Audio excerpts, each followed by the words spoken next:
जनसत्ता संपादकीय। महिलाओं में बढ़ता अवसाद।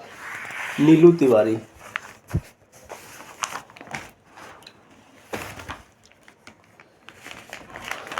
भारत जैसे देश के पारंपरिक सोच और आधुनिक जीवन शैली आपस में टकराती हैं और महिलाएं दोहरी चुनौतियों से गुजरती हैं। एक और उसने पारंपरिक भूमिका निभाने की अपेक्षा की जाती है, दूसरी ओर आधुनिक प्रतिस्पर्धी समाज में बराबरी साबित करने का दबाव भी इन पर होता है। यह द्वंद्व की स्थिति उसके मानसिक स्वास्थ्य को गहराई से प्रभावित करती है। पारंपरिक समाज में अक्सर महिलाओं की भावनाओं और उसके मानसिक स्वास्थ्य को नज़रअंदाज कर दिया जाता है, जिसमें वो अवसाद, चिंता और तनाव जैसी बीमारियों का सामना करती हैं। और देश के महिलाओं का अवसाद से ग्रस्त होना केवल स्वास्थ्य से जुड़ा मुद्दा नहीं, बल्कि यह एक बहुआयामी सामाजिक समस्या है। मानसिक तनाव और अवसाद को महिलाओं के जीवन बुरी तरह प्रभावित होने के मामले सामने आते रहते हैं। हाल ही में उत्तर प्रदेश में दिल को छूने वाली एक घटना घटी, जब अवसाद से ग्रस्त एक महिला 17 साल बाद अपने परिवार से मिली। झांसी की रहने वाली यह महिला वर्ष 2008 में अचानक लापता हो गई थी। हर जगह तलाशने के बाद परिवार ने मान लिया कि वह शायद कभी लौट कर नहीं आएगी। असल में यह महिला गंभीर अवसाद से जूझ रही थी। घरेलू दबाव और आर्थिक तंगी ने उसे भीतर से तोड़ दिया था। इसी मानसिक स्थिति में उसने घर छोड़ दिया और शहरों में भटकती रही। कई वर्षों तक उसने आश्रम और पुनर्वास केंद्रों में जीवन बिताया। पिछले दिनों एक पुनर्वास केंद्रों में आधार कार्ड और स्थानीय पुलिस की मदद से उसकी पहचान की गई। उसके बाद इस महिला को उसके परिवार को सौंप दिया गया।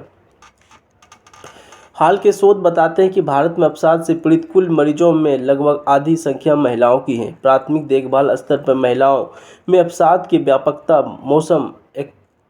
औसत 41% है, जो सामाजिक और आर्थिक दबाव, घरेलू हिंसा और शिक्षा की कमी जैसी वजहों से और बढ़ जाती हैं। शहरी अनौपचारिक बस्तियों में किए गए शोध से 15% महिलाओं में मानसिक स्वास्थ्य संबंधी हल्के, 9% में मध्यम और 6% में गंभीर अवसाद या चिंता के लक्षण दर्ज किए गए हैं। वृद्ध महिलाओं की स्थिति और गंभीर होती है। 50 वर्ष से अधिक आयु की महिलाओं में अवसाद की दर 21.7% पाई गई, जबकि 8 वर्ष से अधिक आयु वर्ग की महिलाओं में यह दर 9.5% दर्ज की गई, जो पुरुषों की तुलना में अधिक है। मानसिक स्वास्थ्य के गड़बड़ी और अवसाद का परिणाम कई बार आत्महत्या की घटना के रूप में दिखाई देती है। राष्ट्रीय अपराध रिकॉर्ड ब्यूरो NCRB के अनुसार वर्ष 2021 में भारत के 1,64,033 लोगों ने खुदकुशी की। इनमें से 48,172 महिलाएं शामिल थीं। मानसिक स्वास्थ्य विशेषज्ञ बताते हैं कि परिवार, समाज और स्वास्थ्य संस्थाओं की मदद के बिना महिला अवसाद से उबरने में सक्षम नहीं हो पाती। वर्ष 2025 के हाल में आंकड़े बताते हैं कि भारत में अनुमानित रूप से लगभग 41.9% महिला किसी न किसी रूप में अवसाद का सामना कर रही है। प्रजनन आयु की महिलाओं में मानसिक तनाव और भी अधिक पाया गया है। राष्ट्रीय राजधानी दिल्ली के निम्न से मध्यम आय वाले क्षेत्रों में 54.3% महिलाओं ने मानसिक स्वास्थ्य संबंधी कठिनाइयों का अनुभव किया, जिसमें 20% ने गंभीर अवसाद के लक्षण महसूस किए। शहरी क्षेत्रों में महिलाएं नौकरी, परिवार, व्यक्तिगत जीवन के बीच संतुलन बनाने की कोशिश में मानसिक दबाव झेलती हैं। ग्रामीण भारत में मानसिक अवसाद से ग्रस्त महिलाओं की स्थिति और भी जटिल हो जाती है, क्योंकि समय पर उनकी सही इलाज नहीं हो पाता। स्वास्थ्य सुविधाओं की कमी, शिक्षा से वंचित रहना, गरीबी और समाज में मानसिक रोगों को लेकर अंधविश्वास इसके मुख्य कारण हैं। अक्सर देखा गया कि ग्रामीण क्षेत्र में जब कोई महिला अवसाद या मानसिक तनाव से जूझती हैं तो परिवार और गांव के लोग उसे भूत प्रेत या जादू टोना का परिणाम मान लेते हैं। ऐसी परिस्थितियों में डॉक्टर के बजाय ओझा, तांत्रिक या झाड़ फूंक करने वाले से परामर्श लिया जाता है। कई बार यह अंधविश्वास महिलाओं की स्थिति को और भी बिगाड़ देता है। कई मामले में उसकी मौत तक हो जाती है। शहरी क्षेत्रों में महिलाओं में मानसिक स्वास्थ्य की स्थिति चिंता का विषय बन रही है। महानगरों और बड़े शहरों में रहने वाली महिलाओं के लिए सबसे बड़ी चुनौतियां हैं नौकरी और परिवार के बीच संतुलन, बढ़ती प्रतिस्पर्धा, एकाकीपन, कार्यस्थल पर उत्पीड़न, देर रात तक काम करने की मजबूरी, नींद की कमी और रिश्तों में असुरक्षा, ये सब अवसाद को और गहरा देता है। हालिया अध्ययन बताते हैं कि भारत के शहरी क्षेत्रों में 25 से 30% महिलाएं किसी न किसी स्तर पर अवसाद से ग्रस्त हैं। इसमें से एक बड़ा हिस्सा 20 से 40 वर्ष की उम्र के बीच की महिलाओं का है। दरअसल मानसिक स्वास्थ्य को लेकर समाज में अब भी झिझक मौजूद है, जिसके कारण महिलाएं समय पर इलाज नहीं करा पाती। इससे अवसाद की समस्या का समाधान केवल दवाओं या परामर्श तक सीमित नहीं, बल्कि इसके लिए एक समग्र दृष्टिकोण अपनाना जरूरी है। ग्रामीण इलाकों में अवसाद की स्थिति से बाहर निकलने के लिए गांवों में स्वास्थ्य शिविरों का आयोजन, महिला एवं स्वयं सहायता समूहों के माध्यम से परामर्श और आंगनबाड़ी कार्यकर्ताओं की मानसिक स्वास्थ्य की शिक्षा देना आवश्यक है। इसके अलावा मोबाइल हेल्थ वैन तथा टेलीमेडिसिन सेवाएं ग्रामीण महिलाओं के लिए भी लाभकारी हो सकती हैं। शहरी महिलाओं की स्थिति अलग है, वे अपेक्षाकृत अधिक शिक्षित और जागरूक होती हैं, लेकिन कैरियर, परिवार और सामाजिक दबाव के बीच संतुलन बनाते बनाते मानसिक रूप से थक जाती हैं। इसके लिए कार्यस्थलों पर मानसिक स्वास्थ्य अवकाश, ऑनलाइन परामर्श और कर्मचारी सहायता कार्यक्रम बहुत प्रभावी हो सकता है। इसके साथ ही परिवार को यह भी समझने की आवश्यकता है कि महिलाओं की भावनात्मक ज़रूरतें भी पुरुषों जितनी ही महत्वपूर्ण है और उसका ध्यान रखा जाना चाहिए। महिलाओं की इस समस्या का एक और बड़ा कारण प्रसवोत्तर अवसाद है। इसके समाधान के लिए अस्पतालों और स्वास्थ्य केंद्रों में प्रसव के बाद परामर्श की व्यवस्था होनी चाहिए।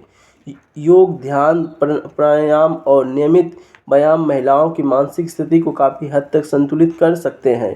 सरकारी स्तर पर भी कई कदम उठाए जा रहे हैं, जैसे टेली मानस हेल्पलाइन, मानसिक स्वास्थ्य पर विशेष योजनाएं और राष्ट्रीय मानसिक स्वास्थ्य कार्यक्रम। अवसाद से निपटने के लिए केवल चिकित्सीय इलाज ही पर्याप्त नहीं, बल्कि समाज, परिवार, सरकार को मिलकर ऐसा माहौल बनाना होगा जहां महिलाएं बिना किसी डर और संकोच के अपने मानसिक स्वास्थ्य पर बात कर सके। इससे वे अधिक आत्मनिर्भर, आत्मविश्वासी और स्वस्थ जीवन जी पाएंगे। हम सभी को मिलकर महिलाओं के लिए स्वास्थ्य, सुरक्षित और सामंजस्य के माहौल का निर्माण करना होगा। समाज और परिवार के स्तर पर संतुलन बनाने में सहयोग करना होगा, तभी देश और समाज आगे बढ़ पाएंगे। प्रतिस्पर्धा के बजाय अविनाश जोशी। जीवन एक निरंतर चलने वाली यात्रा है, जहां हर व्यक्ति आगे बढ़ने और सफलता पाने की इच्छा रखता है। लेकिन आज की भागदौड़ भरी दुनिया में सबसे बड़ी गलती जो हम करते हैं वह है दूसरों से अपनी तुलना करना।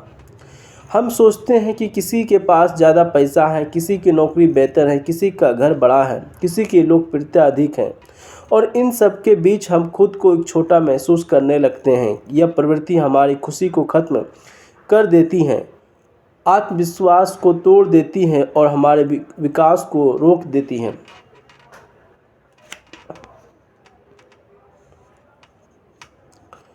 वास्तविकता यह है कि हर व्यक्ति की परिस्थितियां अलग होती हैं। किसी के पास जो है उसके प्रयासों की किस्मत का मिला जुला परिणाम है। हमारे जीवन, हमारी कहानी, हमारे अवसर बिल्कुल भिन्न हैं। फिर क्यों हम अपनी तुलना उनसे करें? क्या ऐसा ही जैसे आम और सेब की तुलना करना?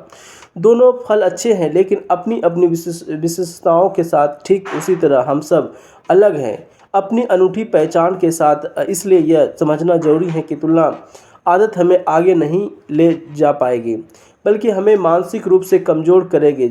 जब हम खुद को दूसरों के मानकों से मापते हैं तो हम अपनी क्षमता की अनदेखी कर देते हैं। इसके बजाय अगर यह ठान लें कि हम सिर्फ खुद से प्रतिस्पर्धा करनी है और हमारी सोच और हमारा जीवन दोनों बदल जाएंगे।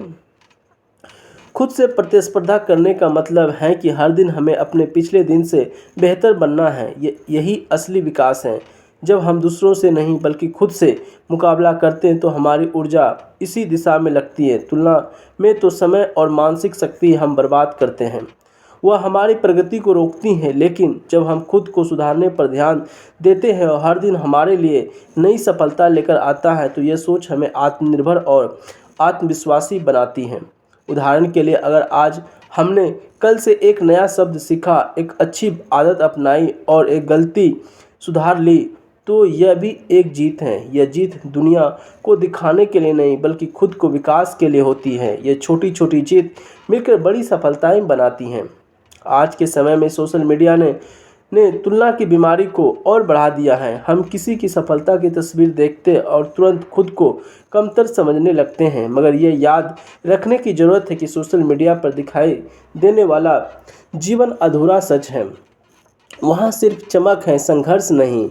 जो मेहनत, जो सफलताएं, जो दर्द उस सफलता के पीछे हैं, वह कोई नहीं दिखाता। इसलिए उन तस्वीरों को देखकर अपनी कीमत आंकने की कोशिश में नहीं लग जाना चाहिए। असली मूल्यांकन तभी होगा जब हम खुद से पूछेंगे कि क्या आज मैं कल से बेहतर हूँ। विडंबना यह है कि सोशल मीडिया जिस तरह का संजाल रचता है, उससे सबसे पहले इसी पर चोट पहुंचती है कि हमारी सोचने की प्रक्रिया बाधित होती है। इसके बाद हम किसी बात पर वस्तुपरक तरीके से मूल्यांकन कर पाने में सक्षम नहीं रह पाते।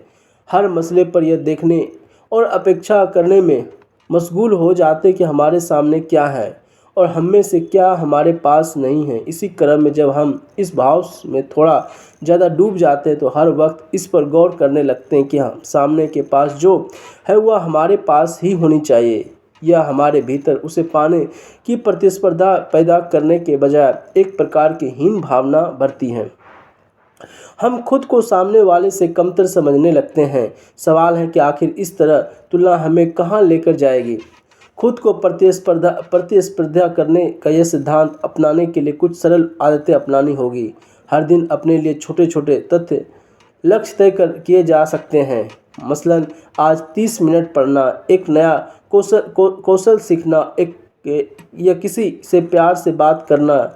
दिन के अंत में खुद से सवाल करनी चाहिए, क्या मैंने आज अपने लक्ष्य पूरा किया? अगर जवाब हाँ है तो हम जीत गए, अगर नहीं तो कल और बेहतर करने का प्रयास कर सकते हैं। यही निरंतरता हमें उदार और बड़ा बनाएगी। दूसरों की सफलता से प्रेरणा लेना गलत नहीं, लेकिन प्रेरणा और तुलना में फ़र्क है। प्रेरणा हमें आगे बढ़ने की आदत देती है, जबकि तुलना हमें पीछे धकेलती है। इसलिए दूसरों को देखकर जलने के बजाय उससे सीखनी चाहिए और खुद को बेहतर बनाने पर ध्यान देनी चाहिए। याद रखने की ज़रूरत है कि जीवन की सबसे बड़ी जीत तब होती है जब हम खुद को जीत लेते हैं, और खुद से हार जाना सबसे बड़ी हार है, और खुद पर जीत हासिल करना सबसे बड़ी विजय है। जब हम हर दिन खुद को सुधारने और हमें ना किसी से जलन होती है और ना ही किसी को नीचा दिखाने की ज़रूरत, तब हम संतोष, आत्मविश्वास और खुशी से भर जाते हैं। तो बहुत सोचने के बजाय आज से यह संकल्प लिया जा सकता है कि अब तुलना नहीं, सिर्फ प्रगति पर गौर किया जाएगा। अब दूसरों को नहीं, खुद को जीतना है। हर दिन खुद को कल से बेहतर बनाना है। यह जीवन की असली मंत्र है। यही सफलता का सबसे सुंदर रास्ता है। मतदान का हक। बिहार के विधानसभा चुनाव की घोषणा हो चुकी है, लेकिन अब भी मतदाता सूची में जुड़े सवालों के संतोषजनक जवाब सामने नहीं आ सके। यही वजह है कि सुप्रीम कोर्ट को इस संबंध में निर्वाचन आयोग को निर्देश जारी करने की जरूरत पड़ी रही है। हालांकि अदालत की ओर से दिए गए निर्देशों आयोग के अपने दायित्व में शामिल होनी चाहिए। हाल ही में एक निर्वाचन आयोग के गहन पुनरीक्षण की कवायद के बाद अंतिम मतदाता सूची जारी की थी। अब उसमें बाहर किए गए मतदाताओं की संख्या, उसके अधिकारों को लेकर फिर से सवाल उठे। सुप्रीम कोर्ट में गुरुवार को हुई सुनवाई के दौरान अदालत ने साफ कहा कि अंतिम मतदाता सूची से जिन 3,66,000 लोगों को नाम हटाए गए, उन सबको अपील करने का उचित अवसर दिया जाए। अदालत के मुताबिक प्रभावित लोगों के पास सिर्फ एक पंक्ति का कोई जटिल आदेश नहीं, बल्कि विस्तृत ब्यौरा होनी चाहिए। उसके पास क्यों शामिल नहीं किए गए। देश के बहुत सारे लोगों की सरकारी आदतों के जटिल भाषा समझना कोई आसान काम नहीं। सिर्फ इन वजह से कितने लोग अपने वाजिब और कानूनी अधिकारों से वंचित हो जाते, यह शोध का विषय है। ऐसे में जब चुनाव के दिन अब बहुत कम रह गए और निर्वाचन आयोग की ओर से आम लोगों को किसी ऐसी भाषा में आदेश दिया जाता है जो उनकी स्थिति की सटीक आसान व्याख्या नहीं करता, तो क्या उसे संतुष्ट नहीं होता। तो उन्हें समझने के लिए आयोग ने क्या व्यवस्था की। यूँ भी अगर किसी व्यक्ति को यह जानकारी नहीं है तो उसका नाम मतदाता सूची में क्यों हटाया गया, तो इस मसले का हल नहीं निकल सकता। फिर अंतिम सूची से हटाए गए वैसे बहुत सारे लोग जिनकी इस आर्थिक स्थिति या फिर जागरूकता का स्तर यही है कि वे कानूनी सहायता लेकर अपनी मुश्किलों को दूर करने की कोशिश करें। शायद इसी को ध्यान में रखते हुए शीर्ष अदालत ने बिहार राज्य विधिक सेवा प्राधिकरण से अपने जिला स्तरीय निकायों को यह निर्देश जारी करने को कहा कि वे मतदाता सूची से बाहर किए गए सभी मतदाताओं को निर्वाचन आयोग में अपील दायर करने के लिए मुफ्त कानूनी सहायता करें। विडंबना यह है कि मतदाता सूची में सिर्फ पात्र और वैध मतदाताओं का नाम बने रहने की जिस कवायद को पूरी तरह विवाद रहित होनी चाहिए था, वह कई तरह के आरोपों में घिरी दिखती हैं और एक तरह से यह राजनीतिक मुद्दा बन गई। मतदाता सूची के गहन पुनरीक्षण के संदर्भ में विदेशियों के होने का भी मुद्दा उठा। अब अंतिम सूची जारी होने के बाद निर्वाचन आयोग के अगर यह पूछा जा रहा है कि कितने विदेशी लोग पाए गए, तो यह अप्रत्याशित नहीं।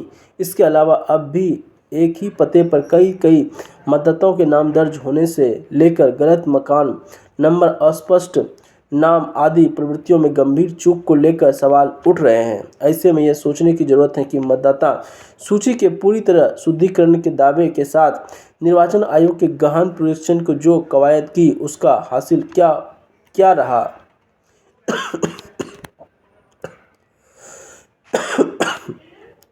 यह ध्यान रखने की जरूरत है कि मतदाता सूची में बने रहने के लिए निर्वाचन आयोग ने जिस तरह का आधार कार्ड को अमान्य कर दिया, अगर सुप्रीम कोर्ट के हस्तक्षेप से उसे एक स्वीकार्य दस्तावेज नहीं बताया गया, तो यह कितने लोगों के लिए मतदाता सूची से बाहर होते।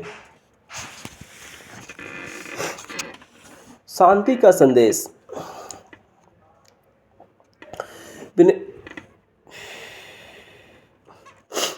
वेनेजुएला के विपक्षी नेता मारिया कोरिना माचेडो को 2025 का नोबेल शांति पुरस्कार देने का ऐलान न केवल शांति के पक्ष में उसके दृढ़ संकल्प को दर्शाता है, बल्कि महिला सशक्तिकरण की दृष्टि से भी इसे एक मिसाल के तौर पर देखा जा रहा है। शांति का अर्थ व्यापक, इसमें संघर्ष और हिंसा से दूर रहना, समाज में सद्भाव और समानता, मानवाधिकारों की रक्षा, समृद्धि और न्याय जैसे तत्व भी शामिल होते हैं। माचेडो अपने देश में लोकतांत्रिक अधिकारों की रक्षा करना और विपक्ष की एकजुटता पर संपूर्ण व्यवस्था में सुधार करने के वास्ते शांतिपूर्ण प्रयासों के लिए यह पुरस्कार मिला। उन्हें यह ऐसी शख्सियत के तौर पर देखा जा रहा है जिन्होंने तमाम मुश्किलों और बाधाओं को अपने साहस और जज्बे से मात देकर शांति की राह पर आगे बढ़ने की सीख दी। उन्हें एक ऐसा महिला के रूप में भी मान्यता मिली जो व्यवस्थागत अंधकार के बीच लोकतंत्र की लौ जलाए रखने में सक्षम है। इससे पहले उन्हें यूरोपीय संघ के सर्वोच्च मानवाधिकार पुरस्कार सखारोव से भी सम्मानित किया जा चुका है। मारिया माचेडो वेनेजुएला के राष्ट्रपति पद की उम्मीदवार थी, लेकिन चुनाव प्रक्रिया के दौरान उन्हें अयोग्य घोषित कर दिया गया। इससे पहले उन्होंने गहन तौर पर विभाजित रहे विपक्षी को एकजुट करने में अहम भूमिका निभाई। उन्होंने एक ऐसा विपक्ष खड़ा किया जिससे स्वतंत्र चुनाव प्रतिनिधि सरकार की मांग को लेकर समान रूप से उठाया गया। बाद में कई तरह के प्रतिबंध लगा दिए गए। उसकी जान को गंभीर खतरा था, इसके बावजूद उन्होंने हिम्मत नहीं हारी और शांतिपूर्ण तरीके से लोकतांत्रिक अधिकारों की लड़ाई लड़ती रही। यह सच है कि किसी भी पुरस्कार की असली हकदार वही होता है जिसके लिए अभूतपूर्व कार्यों और उसके प्रभावों की तस्वीर धरातल पर साफ नजर आती है। सिर्फ दावे का डंका बजाकर किसी समाज, राष्ट्र या दुनिया के धारणा का एक अस्थिर ढांचा खड़ा करने की कोशिश करने वालों की सच्चाई छिप नहीं पाती। माचेडो को मिला यह प्रतिष्ठित पुरस्कार वास्तव में महिलाओं की हर इस परिस्थितियों में संघर्ष करने की प्रेरणा भी देता है। बोझ से राहत। वस्तु और सेवा कर जीएसटी 2017 में इस उद्देश्य से लागू किया गया कि देश की कर व्यवस्था सरल और पारदर्शी बने। इसे एक राष्ट्र एक सरकार ने दावा किया कि उपभोक्ताओं के व्यापारियों के बीच लाभ मिलेगा, मगर बीते वर्षों का अनुभव बताते इसका बोझ सबसे ज़्यादा आम आदमी, छोटे व्यापारियों ने उठाया। खाने पीने की चीज़ों से लेकर रोजमर्रा की सेवाओं, लगभग हर वस्तु में जीएसटी का असर पड़ा। आम परिवारों को बजट गड़बड़ाने लगा। छोटे व्यापारी कर दरों और जटिल नियमों की जूझते रहे। सरकार लगातार कर संग्रह सफलता के रूप में दिखाती रही, लेकिन जनता के हिस्से में राहत बहुत कम आई। जब अब सरकार की महंगाई और बेरोजगारी को लेकर आवाज़ उठने लगी तो कुछ वस्तु और सेवाओं की जीएसटी कम किया। तो जो है कि इस फैसले को जनता के सामने इस तरह रखा जैसे मानो कोई खास तोहफा दिया हो। सवाल उठता है कि अगर कर कम करने के वास्ते राहत मिलती है तो क्या कदम पहले नहीं उठाया जा सकता? मनुष्य ने जितनी उपलब्धियां हासिल की उतनी ही अपने संसार में कम जानना, उसे चांद और मंगल पर पहुंचाए, महासागरों की गहराई नापी और पृथ्वी की छोर तक यात्रा की, मगर वह अपने मन की गहराई नहीं जान पाया। हमारी भावना, हमारी चेतना किस प्रकार काम करती आज भी रहस्य। जितना हम बाहरी ब्रह्मांड को समझने की कोशिश करता है उतना ही अपने भीतर झांकने की कतराता है। प्रकृति के रहस्यों को समझने से मनुष्य सीमित है। मनुष्य विज्ञान में भूकंप, ज्वालामुखी, मानसूनी सुनामी से घटनाओं का अनुमान लगाना सीखा। उन्हें रोकने की शक्ति मनुष्य ने नहीं सीखी, मनुष्य को नहीं मिला। मौसम के पूर्वानुमान सही होने के बजाय अचानक आने वाली आपदाएं हमारी लाचारगी दिखाती है। प्रमाण है कि मनुष्य अभी भी ज्ञान की शुरुआती सीढ़ियों पर खड़ा है, और जब हम खुद कुछ नहीं जानते तब भी सीखने की तत्पर रहें।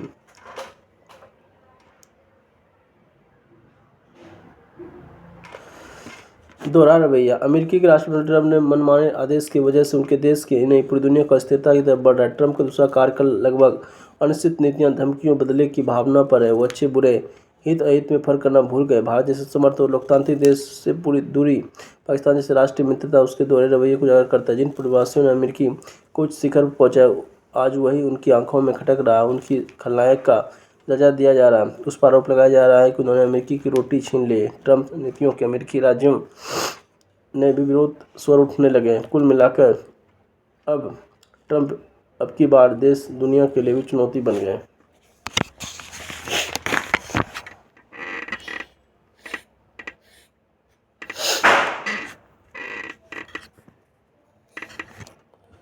अपूरणीय क्षति। मुकेश भारद्वाज, जनसत्ता। गालिब के पास समय संयंत्र था। उसकी एक हर्ष 150 साल बाद हमारे सामने आकार खड़ा हो गया।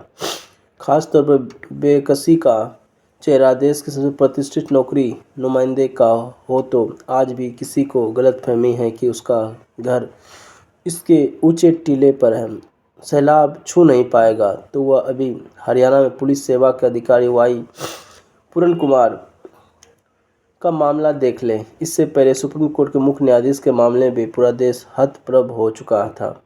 पूरन कुमार पुलिस सेवा में रहते हुए जितने ऊंचे पद पहुंच सकते थे पहुंच चुके थे। पत्नी जापान के आधिकारिक दौरे पर थी। कुमार ने पत्नी को वसीयत और आत्महत्या पर व्हाट्सएप ऐप पर भेजकर खुद को गोली मार ली।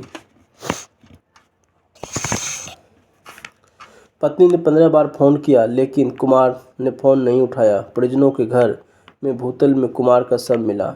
इस खबर से खुदकुशी की खबर के मीडिया ने परोस दिया। मामले की भयावहता तब सामने आती है जब कुमार की पत्नी जापान से लौटकर हरियाणा प्रशासन एवं पुलिस पर गंभीर आरोप लगाती हैं कि धीरे धीरे खबरें सामने आती। कुमार लंबे समय से जातिगत उत्पीड़न को लेकर परेशान थे। पुलिस सेवा के एक मुकाम हासिल कर चुके कुमार खुद को अपनी जाति के अलग नहीं कर पाए। कुमार का आत्महत्या पत्र सामने आते ही इस व्यवस्था की परतें उतरने लगी। पूरन कुमार की पत्नी ने हरियाणा प्रशासनिक व्यवस्था पर जो आरोप लगाए हैं उसके बाद इसे संस्थानिक हत्या कहा जा रहा है। सवाल कि इसमें मुख्यमंत्री की क्या प्रक्रिया, जिन्हें जाति के नाम पर ही मुख्यमंत्री बनाया गया था, जिन्होंने राजनीतिक प्रदर्शन के लिए अपने मंत्रिमंडल को आरक्षण के मानक की तरह पेश किया था। सेवा विस्तार पर मुख्य सचिव पर जो आरोप लगे उस पर क्या कदम उठाए गए? क्या उसके बाद सेवा विस्तार का हिसाब नहीं होगा? हो सकता है याद रहे अमनीत कुमार ने मुख्यमंत्री के मामले आशंका जताई कि इस शिकायत के बाद ये उच्च पदस्थ अधिकारी मुझे और मेरे परिवार को बदनाम करने की कोशिश करेंगे और मुझे विभागीय अन्य तरीके से फंसाने की कोशिश करेंगे। मुख्यमंत्री क्या उच्च पदस्थ अधिकारियों से सवाल करेंगे कि उनकी छवि ऐसी क्यों है? जिस पत्नी ने अपना पति खोया वह अंतिम संस्कार करने के बजाय प्राथमिकता की जंग लड़ने के लिए मजबूर हो गई। जब आईएएस अधिकारी का यह हाल है तो आम लोगों के बारे में सोचकर सिरहन होती है। हरियाणा काडर के आईएएस अधिकारी अमनीत पी पी कुमार ने चिट्ठी में लिखा कि उसके पति आईपीएस अधिकारी वाई पूरण कुमार को डीजीपी शत्रुजीत सिंह कपूर और रोहतस के एसपी नरेंद्र बिजारनिया ने आत्महत्या के लिए मजबूर किया। अमनीत कुमार ने कहा कि उनकी तत्काल गिरफ्तारी जरूरी है क्योंकि उसके पीड़ित और उकसावे की वजह से उसके पति की मौत हुई। केंद्रीय गृह मंत्रालय के अधीन चंडीगढ़ पुलिस प्रशासन को अमनीत कुमार की लिखी दूसरी चिट्ठी के तथ्य से साबित हो जाता है कि इस देश के साथ व्यवस्था जातिगत नहीं हुआ समानता से टिके होने के बावजूद सैलाब का शिकार हो पाएगा। अमनीत कुमार ने शुक्रवार को चंडीगढ़ पुलिस प्रशासन को फिर से चिट्ठी लिखकर कमजोर प्राथमिकता पर सवाल उठाए। उन्होंने कहा कि आत्महत्या पत्र में जिन अधिकारियों के नाम दर्ज उन्हें प्राथमिकता के संदिग्ध स्तंभ में अंतर्गत नहीं रखा गया। अभी वे नामजद हैं। साथ ही कहा गया कि SC/ST एक्ट का जो मजबूत धाराएं लगाई जानी चाहिए थी वह भी नहीं लगाई गई। प्राथमिक की बिना हस्ताक्षर वाली प्रति दी गई। इतनी कमजोर प्राथमिकता से निष्पक्ष और पारदर्शी जांच नहीं हो सकती। आज़ादी के 79 वर्ष बाद देश के शीर्ष पद पर बैठे व्यक्ति से लेकर राजनीति में सबसे निचले स्तर पर कार्यकर्ता भी बाबा साहब अम्बेडकर का नाम लेकर अपनी राजनीति की शुरुआत करता है। हर उच्च प्रतीकात्मक पदों पर वंचित समुदाय के चुनिंदे चेहरे को स्थापित कर जातिगत व्यवस्था पर दावा करती हैं। देखो, सबसे ऊपर बैठे को भी देखो हमारा समाज कितना महान हो चुका है। हकीकत यह है कि इस जातिगत व्यवस्था के सामने सबसे ऊपर बैठा व्यक्ति यह भी नहीं पूछ सकता कि हरिओम वाल्मीकि को सड़क पर पीट कर क्यों मार दिया गया। मुख्य न्यायाधीश के साथ ऐसा क्यों हुआ, उसे किसी तरह का जुड़ाव भी जाहिर नहीं कर सकता। दलित राजनीति का लाभ लेने वाले इस पर कुछ नहीं बोलेंगे। हम सवाल करते हैं कि इस बार भी करेंगे। सड़क पर रात में कई लोग चलते हैं बिना लूट और डकैती के। हरिओम वाल्मीकि को ही पीट कर क्यों मार डाला गया। उसकी किसी से दुश्मनी भी नहीं थी। हरिओम वाल्मीकि को किसी से दुश्मनी नहीं थी, लेकिन वह नहीं जान पाया कि उसकी जाति ही उसकी दुश्मन बनेगी। उसकी हत्या पर बोलने का काम विपक्ष के हिस्से छोड़ दिया जाता है। सत्ता में पहुंचने के बाद दलितों को इंसाफ दिलाने की बस अदालती ही जरूरी होती है। मुख्य न्यायाधीश हरिओम वाल्मीकि से लेकर पूरण कुमार का जो पुल बनता है उस पर चलते हुए हम पाएंगे कि नीचे अभी बहुत गहरी खाई बनी हुई है। एक दलित को सड़क पर मार दिया जाता है, दूसरे की उच्च अधिकारी पत्नी को मुख्य अधिकारी के सामने गुहार पड़ती है। कुमार की पत्नी ने इस मामले में इंसाफ पाने का रुख अख्तियार नहीं किया होता तो यह मामला अखबारों एवं टीवी बहसों में मनोवैज्ञानिक से सुपुर्द कर दिया जाता और तनाव कम करने के लिए कुछ व्यायाम के सुझाव देकर खानपूर्ति कर दी जाती।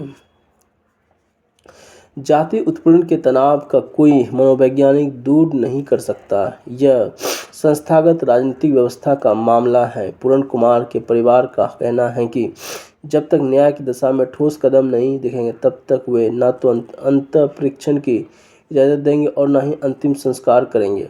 इसके आपको अखबारों में छपी कोई खबर याद आ रही है? दलित के शव को सड़क पर रखे परिवार ने मांगा इंसाफ। राजनीति लगातार दावा कर रहे हैं कि अब अंतिम पंक्ति का व्यक्ति भी शीर्ष पर पहुंच सकता है। जमीन सच है कि शीर्ष पर पहुंचे व्यक्ति भी महज जाति के कारण ऐसा महसूस करता है कि वह अंतिम कतार में खड़े कर दिया गया और वहां से कभी आगे बढ़ ही नहीं सकता। मोहन भागवत ने पिछले दिनों जाति व्यवस्था पर कहा कि हालात को ठीक होने में 200 वर्ष लगेंगे। अभी तो लगता है कि 2000 साल भी कम पड़ेंगे।